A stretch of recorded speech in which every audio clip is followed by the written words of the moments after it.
Muy bien, vamos a arrancar ahora con esta parte que tiene que ver un poco con las instalaciones neumáticas y algunas generalidades en cuanto a lo que es el montaje de un sistema completo neumático para la industria, ¿no? Tomando el sistema neumático como un ejemplo de una aplicación mecánica para la industria, ¿sí?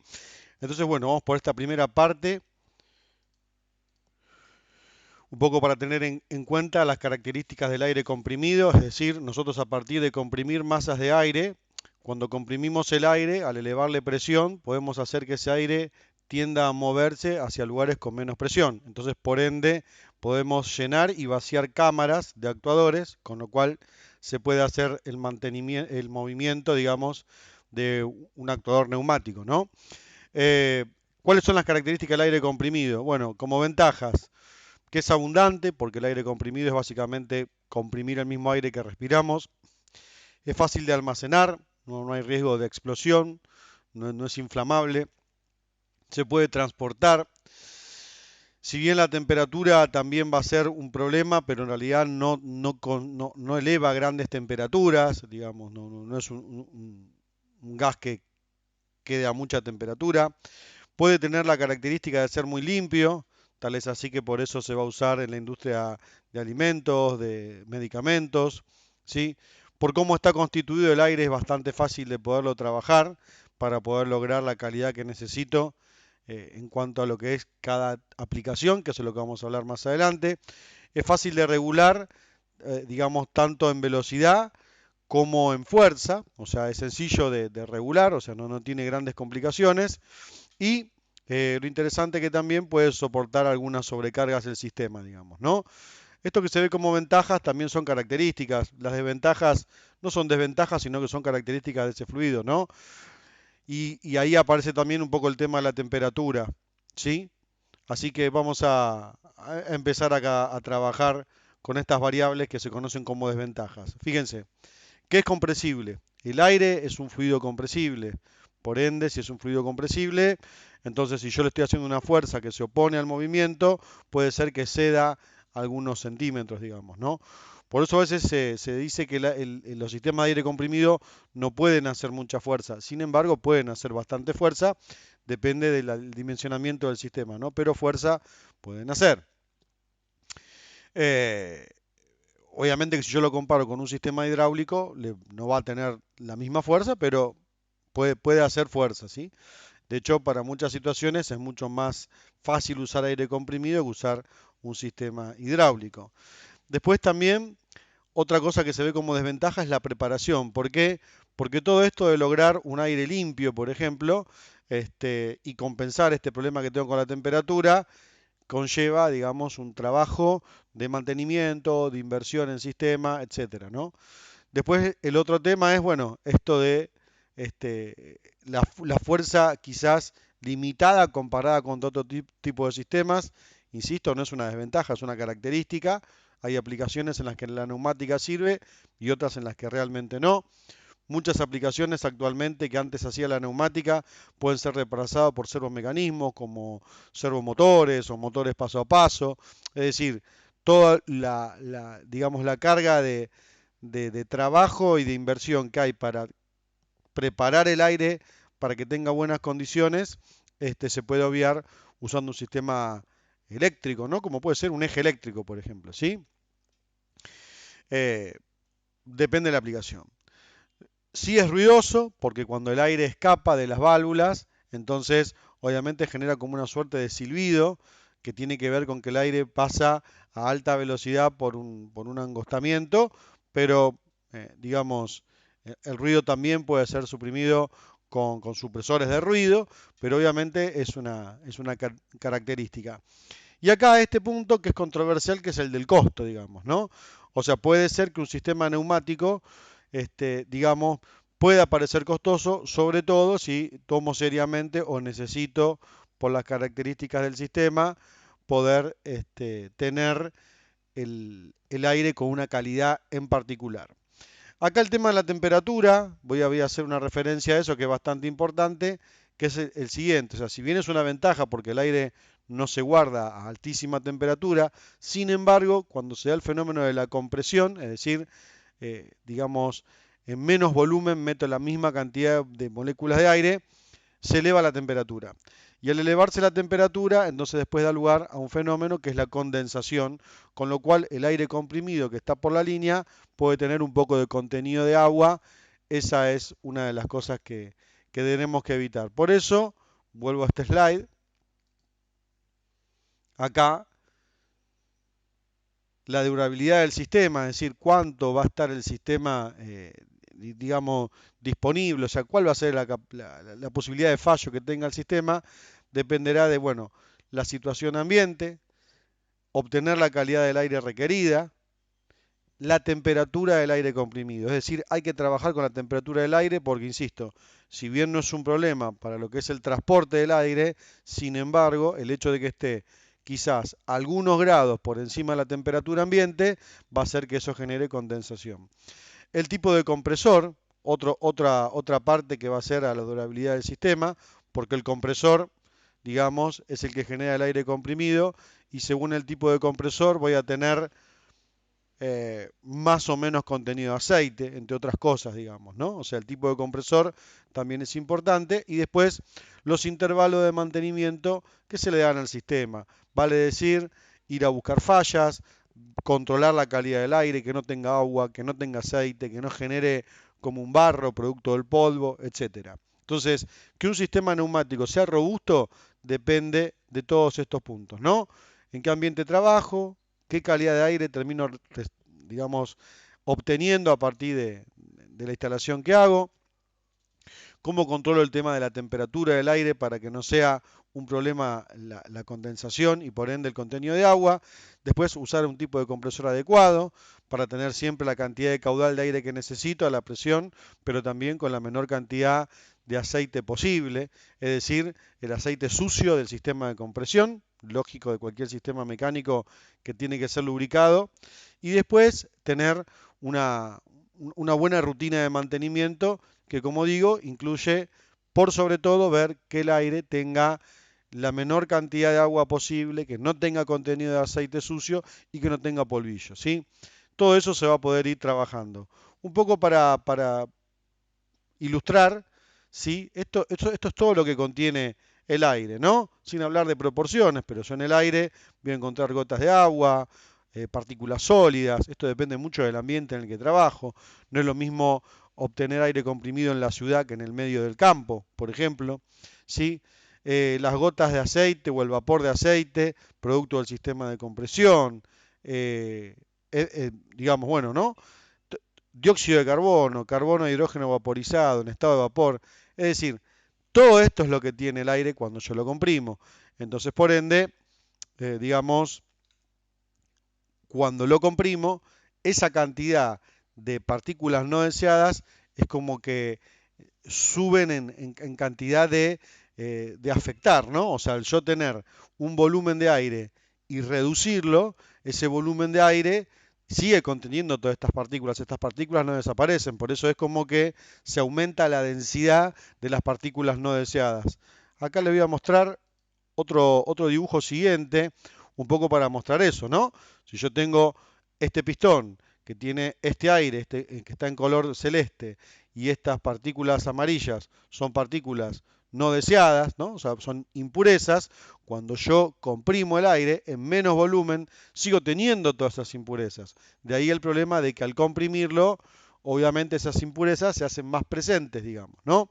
Entonces, bueno, eh, ahí donde me parece que hay que trabajarlo, porque la vida útil del sistema, básicamente, más allá de la calidad de los componentes, pasa claramente por la calidad del aire. ¿Sí? Entonces, ahí ya tenemos una primera idea, ¿no? Fíjense, si yo estoy a una presión de un bar y paso a trabajar a una presión de 8 bar, ¿sí? Fíjense cómo todos estos valores suben solamente por haber reducido el volumen, es decir, haber aumentado la presión y por ende aquí obtuve el aire comprimido, ¿no? Es simplemente agarrar una masa de aire y meterla en menos volumen. Y bueno, en ese menos volumen, esas partículas no deseadas obviamente siguen estando, no desaparecen.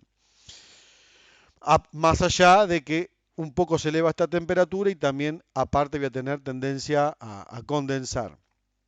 Con respecto a la temperatura, lo que siempre podemos decir y que se puede analizar en cualquier bibliografía que hable sobre sistemas neumáticos, lo que podemos ver es que, digamos, lo que se conoce es el punto de rocío, que es decir, a partir de qué valor de temperatura el aire empieza a generar condensación y en todo caso, cuánta condensación empieza a generar. Por eso es importante en un sistema neumático poder medir la temperatura que está teniendo el aire para poder dimensionar lo más correctamente el sistema de secado, ¿sí? Porque el aire se puede secar. Eso es un poco lo que vamos a ver ahora. Arranco por este punto porque es el más crucial, digamos, ¿no? El agua en el aire va a hacer que se traben las válvulas, que se traben los actuadores, que se genere una emulsión, digamos, que es corrosiva para lo que son los sellos que puede tener una válvula o un actuador. Cuando ese agua se mezcla con polvillo o con aceite, bueno, obviamente ahí empiezan todos los problemas de la neumática, ¿no? Un poco acá vamos a tratar de dibujar. Esta tabla es muy fácil de entender, digamos, ¿no? Acá sobre el eje de las X está la temperatura en grados centígrados y en grados Kelvin.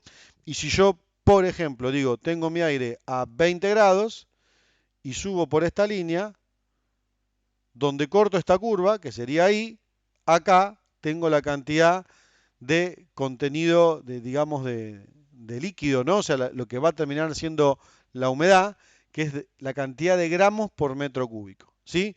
Fíjense que esto pasa a 20 grados. Si tengo 40 grados, venimos por acá, esto corta acá, fíjense como al duplicar la temperatura, ya mucho más que duplicarse la cantidad de gramos de líquido, ¿no? Por metro cúbico. Entonces, fíjense lo que pasa a 0 grados. Baja considerablemente la cantidad de gramos por metro cúbico de contenido de humedad que voy a tener en el aire, ¿no? Y entonces, ¿qué pasa si empiezo a enfriar aún más el aire? Bueno, ese contenido de humedad va a bajar, ¿sí? Así que acá vemos el contenido de humedad en este eje, el eje de la Y, y en el eje X la temperatura. Por eso, insisto, es importante medir la temperatura del aire. Conclusión, ¿qué va a pasar? Una de las mejores formas para quitarle la humedad al aire es precisamente bajarle la temperatura. Entonces, de esa manera tiene menor tendencia a la condensación, ¿sí? Esa es un poco la idea. Por eso aparecen sistemas para enfriar el aire en instalaciones donde es necesario, ¿no? Un poco volviendo hacia atrás, para quedarnos con esto, ahí estamos viendo cómo atacaríamos la temperatura del aire para, obviamente, disminuir la cantidad de condensación, pero después la situación ambiente, ¿no? Por ejemplo, si el aire es muy polvoriento, fíjense que si yo tomo aire comprimido en una planta que está cerca de una costa, por ejemplo, voy a tener agua salina, voy a tener arena, si estoy cerca de un campo, voy a tener partículas de tierra, agroquímicos, lo que se nos ocurra que esté en el aire se va a meter en el sistema de compresión. Por eso acá es muy importante este punto, que generalmente no se destaca demasiado, que es el de la calidad de aire requerida. ¿Qué quiere decir? Que el producto que yo termino fabricando finalmente requiere de una calidad de aire y también los componentes que voy a utilizar requieren de una calidad de aire. Acá les voy a mostrar esta tabla, muy útil, digamos, para entender lo que es que el aire, digamos, está clasificado bajo norma. Es decir, yo puedo encontrar una forma de poder clasificar la calidad de aire que obtengo. Fíjense acá, les voy a hacer zoom en esta primera tabla, donde nosotros vemos que esta norma ISO 8573 especifica qué calidad de aire voy a tener. La calidad del aire se da con 3 números, ¿sí? 3 números consecutivos, ¿no? Y esos 3 números consecutivos indican, el primer número, la cantidad de partículas sólidas, vale decir qué porcentaje tengo, obviamente eso es bastante estadístico, ¿no? Pero digamos, qué cantidad máxima de partículas tengo por metro cúbico y qué nivel de concentración tiene, ¿no? Y también el tamaño de la partícula, ¿sí? Entonces, esto me está diciendo un aire calidad 1 en cuanto a partículas sólidas es bien distinto a un aire tipo calidad 5 en cuanto a partículas sólidas, ¿no? Entonces ahí ya voy a tener un primer número que puede oscilar entre 1 y hasta esta X, ¿sí? con llegar a 5 ya sería bastante trágico, ¿no? Si yo tuviese un aire nivel 5 en el primer dígito, sería bastante malo, ¿no? Después el segundo número va a mostrar la cantidad de agua que puede tener el aire, ¿sí? O sea, cuál es el punto de condensación, digamos, donde voy a empezar a generar contenido de líquido y qué contenido de líquido voy a tener. Fíjense acá cómo en la medida que la clase va aumentando de calidad, también va disminuyendo, digamos, este punto digamos, de generar líquidos, digamos, ¿no? Por ejemplo, un aire con calidad 1 va a tener una mucha mejor prestación en cuanto a contenido de agua que un aire de calidad 5. Y lo mismo pasa con el contenido de aceite, ¿sí? Fíjense acá en contenido de aceite especifica para líquido o en estado como de emulsión, digamos, como un vapor de aceite, ¿sí? Obviamente ese aceite no es el aceite que yo logro por la lubricación del sistema, o sea, si yo quisiera lubricar el sistema, sino que es el aceite que heredo de la etapa de compresión. O sea que, en síntesis, lo que va a pasar es que voy a tener el aire clasificado con tres números. Un primer número que indica las partículas sólidas, un segundo número que indica el contenido de agua y un tercer número que indica el contenido de aceite. Para mostrarles mejor eso, acá les voy a dejar esta tabla de ejemplo, donde acá vemos diferentes tipos de calidades de aire en función de diferentes tipos de aplicaciones industriales, ¿no? Entonces fijémonos, por ejemplo, yo suelo mostrarlo del mejor caso al menos bueno.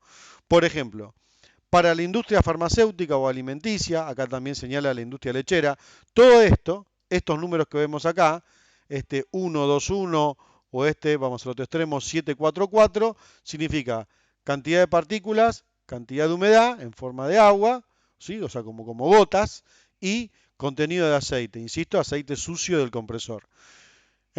Esta misma estructura que está acá, la pueden explicar mirando estos tres números de acá. Y fíjense que va de 744 a 121. Todo esto es lo que especifica esta norma, la ISO 8573. ¿Sí? Veamos un par de ejemplos acá para dejar claro esto. Por ejemplo, vamos a la mejor calidad. Estoy fabricando en la industria láctea, estoy trabajando con contenido de lácteos, ¿no? O sea que tiene que ser absolutamente limpio.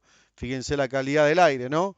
Uno en nivel de partículas sólidas, como mucho 4 en contenido en humedad o 2 y 1 en contenido de aceite. O sea que el contenido de aceite es mínimo. Esto quiere decir que este aceite también se puede filtrar, no es que esto llega a tocar el producto alimenticio o farmacéutico, ¿no? Pero, digamos, para poderlo limpiar eficazmente, tengo que tener esta calidad, ¿sí? Fíjense esa diferencia, ¿no? Fíjense lo mismo para lo que es el aire comprimido usado en la industria electrónica, en lo que es la manipulación, en los sistemas de pick and place, como puede ser para armar placas electrónicas. También el aire es prácticamente sin contenido de partículas sólidas, con muy bajo contenido en humedad y con muy bajo lo mínimo de contenido de aceite. Uno podría decir, bueno, siempre yo trataría de lograr esta calidad de aire y mi sistema sería más robusto. En realidad, primero que eso tiene un costo elevado, digamos, ¿no? La instalación para que el aire tenga esa calidad tiene un costo elevado. Y segundo también que tampoco tiene mucho sentido porque hay ambientes en los que no los voy a lograr y tampoco tendría mucho sentido. Por ejemplo, busquemos acá otro extremo, ¿no? Como puede ser esto acá, en una industria tipo de fundición, ¿sí? ¿No? Acá habla de expulsión de moldes. 5, 4, 3. Fíjense, contenido de partículas sólidas bastante importante, ¿sí? Humedad puede ser 4 y contenido de aceite 3. Entonces fíjense la diferencia entre un aire que es como para hacer un trabajo en la industria metalmecánica y un aire que es para trabajar, por ejemplo, en la industria electrónica o en la industria farmacéutica, ¿no? Entonces, este punto es muy importante, ¿sí? Tener en cuenta esa calidad del aire. ¿Cómo la voy a lograr? Bueno, es un poco la estrategia que yo obtenga para poderlo hacer, ¿no? ¿Qué elementos voy a utilizar? Acá, sencillamente, les explico sobre dos sistemas de compresión, que son los que, bueno, en industria más podemos llegar a aplicar, y sobre todo, bueno, tener en cuenta que por eso siempre hay contenido de aceite, digamos, ¿no? Hay compresores que pueden evitar el aceite porque digamos, aíslan esta cámara de compresión de la salida de aire, pero bueno, son compresores que no generan quizás mucha presión, entonces no me sirven para un trabajo industrial. En el trabajo industrial tengo compresores a pistón, básicamente, donde tengo un pistón que comprime el aire, es decir, tengo una válvula que admite el aire cuando el pistón baja y que luego lo expulsa al aire por otra válvula hacia el sistema. Eso es lo que vemos acá, ¿no? Ingresa el aire, y después ese aire escapa por acá. Ahora, este pistón, que tiene que sí o sí tener algún rozamiento con esta camisa, tiene aros y por ende va a barrer aceite, o sea que siempre se barre un poco de aceite de la etapa de compresión hacia el sistema, o sea que algo de aceite va a ir. ¿Sirven estos compresores? Por supuesto que sí, en la mayoría de los talleres pequeños puede haber. Obviamente no es el compresor quizás hoy más adecuado para alimentar una instalación que tenga un, digamos, un caudal de aire muy grande, digamos, ¿no? Entonces, si yo tengo mucho caudal de aire, generalmente ya voy a tender a otro tipo de compresores, pero el compresor a pistón sigue siendo una manera fácil de generar aire comprimido, ¿sí? Después vamos a ver algunas características de esta parte, que es el acumulador, ¿no? Pero el pistón, digamos, la única cuestión que tengo es que este aire no va a ser libre de aceite. Tampoco va a ser libre de aceite este aire que venga de un compresor de tornillo. Sin embargo, el compresor de tornillo me genera mucho más caudal de aire y quizás es lo que más se está usando hoy en la industria, ¿no? Entonces, este compresor de tornillo trabaja básicamente también, digamos, reduciendo el volumen por la interacción entre dos tornillos, uno macho y otro hembra. Entonces, en la medida que esos tornillos van girando, se empieza digamos, a comprimir el aire y ese aire empieza a moverse en un sentido, digamos, ¿no? Obviamente tampoco es libre de aceite, porque obviamente hay una lubricación entre ambos tornillos. Pero la ventaja, y por eso quizás hoy aparece mucho más en la industria, es que el compresor a tornillo tiene mucha más cantidad de caudal, digamos, ¿no? Pensemos que si un sistema de aire comprimido no me generase el caudal necesario, bueno, evidentemente el sistema va a terminar funcionando de manera errática, ¿no? O sea, porque cuando el sistema se queda sin aire, los componentes no pueden completar su movimiento, ¿sí? Entonces son como las dos formas que encuentro básicamente en la industria, compresores a pistón, muy sencillo de entender, digamos, eh, y el compresor a tornillo. Las dos cosas sirven igual, ¿no? O sea, no, todos pueden servir. Depende de la aplicación, depende del costo de la inversión, etcétera, ¿sí? Obviamente que dimensionar un sistema neumático debe contemplar que la cantidad de aire que va a generar este compresor o este compresor alcance para todo el sistema con resto y sobre todo si pienso en que pueda tener siempre alguna modificación que haga que necesite más aire para el sistema, ¿sí? Bien, vamos a avanzar hacia un componente más fundamental, que es el acumulador, ¿sí? Que parece bastante, digamos, eh, que como que no tiene mucha importancia, pero que tiene total importancia. Ya sea con un compresor a pistón, que en el caso de los compresores a pistón, más comúnmente se ve que el acumulador está abajo, pero el acumulador puede ir aparte del sistema de compresión, o sea, podría acompañar a este compresor a tornillo en el mismo conjunto o aparte. La idea es que el aire comprimido ingresa acá y en realidad lo que abastece al sistema es el acumulador, o sea, el aire comprimido que está aquí dentro. Ese es el aire que abastece al sistema. No es el aire que sale directamente del compresor, ¿no?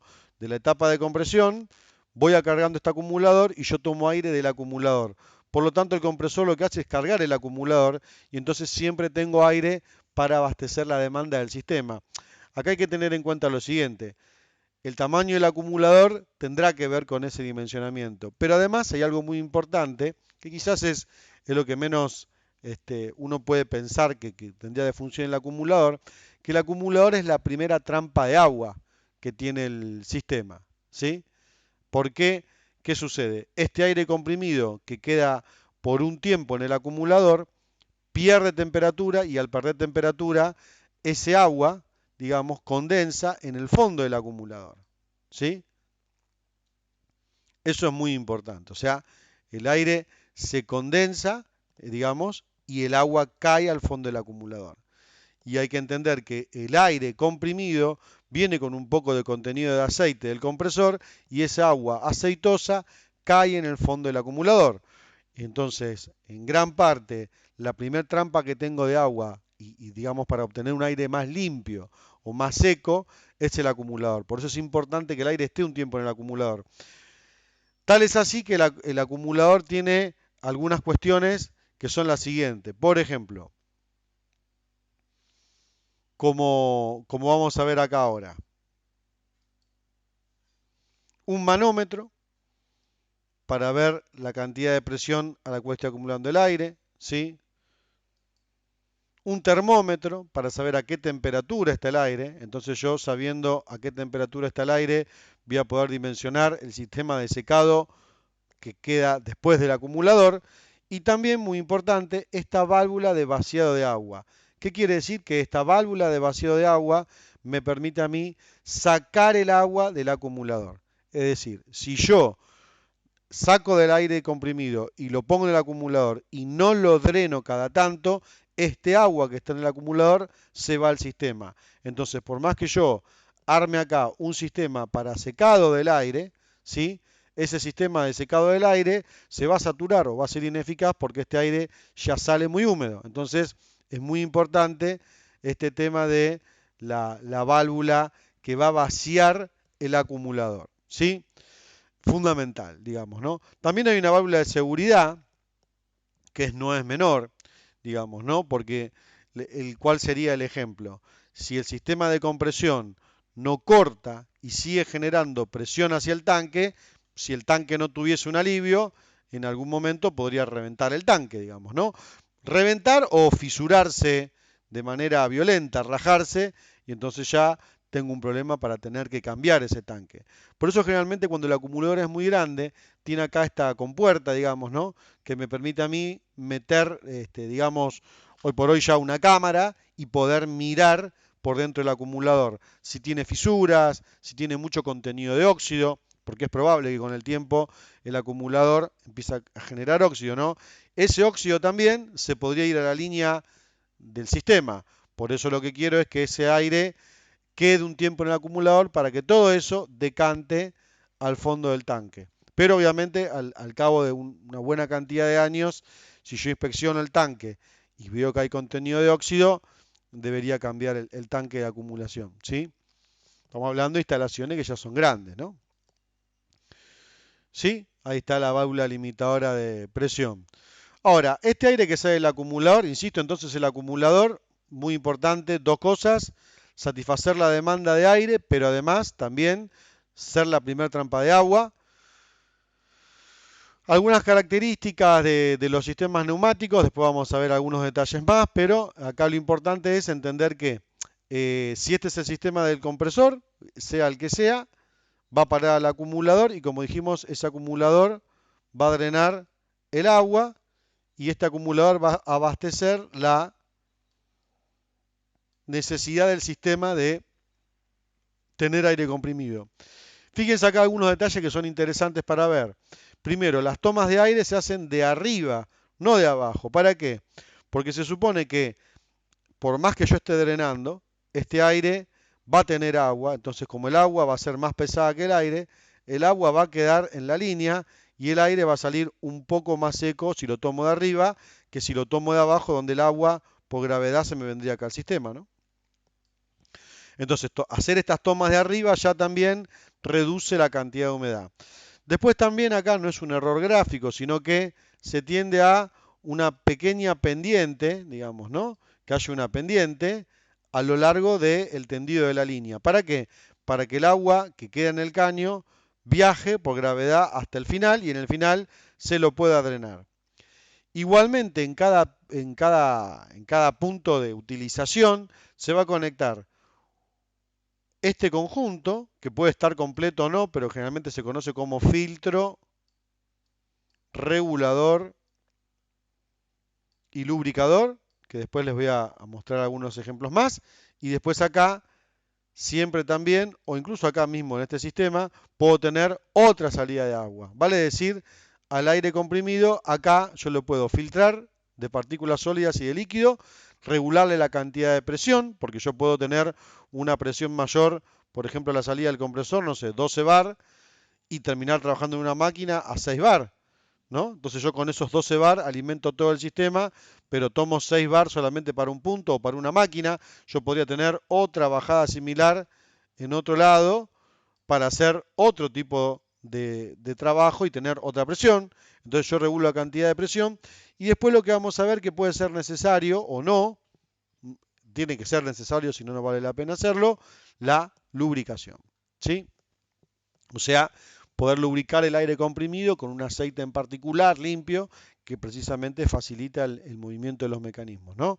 Pero bueno, ahora ya lo vamos a ir ampliando un poco más, así que ahí esa sería la primera parte de esta pequeña síntesis de lo que es un sistema de aire comprimido. Bien, muchísimas gracias. Nos vemos en la próxima unidad.